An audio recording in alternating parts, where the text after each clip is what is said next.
ایک بدو آئے، ایک صحابی آئے، یا رسول اللہ میرا باپ میرے مال کو خرچ کر دیتا ہے، مجھ سے پوچھتا نہیں ہے۔ تو ہم نے کہا بلاؤ اسے۔ ان کو جب بلایا گیا تو اس نے پوچھا کیوں بلا رہے ہیں؟ کہ تیرے بیٹے نے شکایت کی۔ تو ان کو اتنا دکھ ہوا، انہوں نے چند اشعار پڑھے دل ہی دل میں، زبان پہ نہیں، دل ہی دل میں، اور مجلس میں آ گئے۔ جب پہنچے دربار رسالت تو جبریل آئے ہوئے، یا رسول اللہ تعالیٰ کہہ رہے ہیں اس کا مسئلہ بعد میں سنیں، اس سے کہیں وہ شعر سنا جو تو نے بیٹے کے گلے میں کہے ہیں اور اب تیری زبان سے ادا نہیں ہوئے پر تیرے اللہ نے سنے۔ تو آپ نے اس سے فرمایا اچھا بھئی تیری گل تو میں بعد سنوں گا، تو پہلے میں نے شعر سنا۔ انہوں نے کہا اشہد انک رسول اللہ، میں گواہی دیتا ہوں آپ اللہ کے رسول ہیں۔ یا رسول اللہ میں نے دکھ میں چند اشعار زبان سے نہیں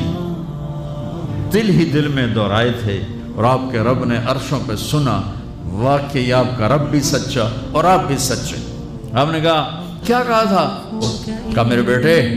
جس دن تو پیدا ہوا ہم نے اس دن اپنی ذات کے لیے جینا چھوڑ دیا، ہم نے تیرے لیے زندگی کا سفر شروع کیا، تجھے ٹھنڈی چھاؤں میں بٹھانے کے لیے گرم ہواؤں سے لڑا، تمہیں ٹھنڈی ہواؤں سے بچانے کے لیے برفانی راتوں میں کام کیا، تیری ایک مسکراہٹ دیکھنے کے لیے ساری رات تڑپا، ساری رات اپنے آپ کو کوہلو کے بیل کی طرح اپنی ساری جوانی کا رس نچوڑ کے تیری ہڈیوں میں ڈال دیا۔ میں بوڑھا ہوتا گیا، تو پروان چڑھتا گیا، میری کمر جھک گئی، تیری کمر اٹھ گئی، میری ٹانگوں سے جان نکل گئی، تیری ٹانگیں مضبوط ہو گئی، میرے ہاتھ کانپنے لگے، تیرے ہاتھ مضبوط ہوئے، میں لڑکھڑانے لگا، تو اترانے لگا، تو مجھے خیال آیا کہ جیسے میں اس کے لیے دھکے کھاتا تھا، اس کی زندگی کی دعائیں مانگتا تھا، اس کے لیے تڑپتا تھا، چلو آج میرا یہ سہارا بنے گا۔ لیکن جب تجھ میں جوانی کی لہر دوڑی اور مجھے بڑھاپے نے کھا لیا، جب جوانی میں تجھ میں رنگ بھرا اور بڑھاپے نے میرے رنگ چھین لیے، جب جوانی نے تجھے سیدھا کیا، بڑھاپے نے مجھے ٹیڑھا کر دیا، کمر جھکا دی، تو ایک دم تو مجھے ایسے گھور کے دیکھنے لگا، تیری آنکھیں ماتھے پہ چڑھ گئیں اور تو مجھے یوں دیکھنے لگا جیسے میں نوکر ہوں، تو باپ، تو مالک۔ تو میں نے اپنی 30 سالہ زندگی کو جھٹلا دیا کہ ہاں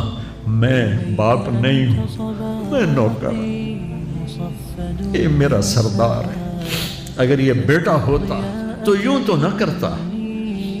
اس نے میری راتوں کے تڑپنے کو بھلایا، میرے گرمی سردی سے لڑنے کو بھلایا، کولو کے بیل کی طرف میرے چکر کاٹنے کو بھلایا،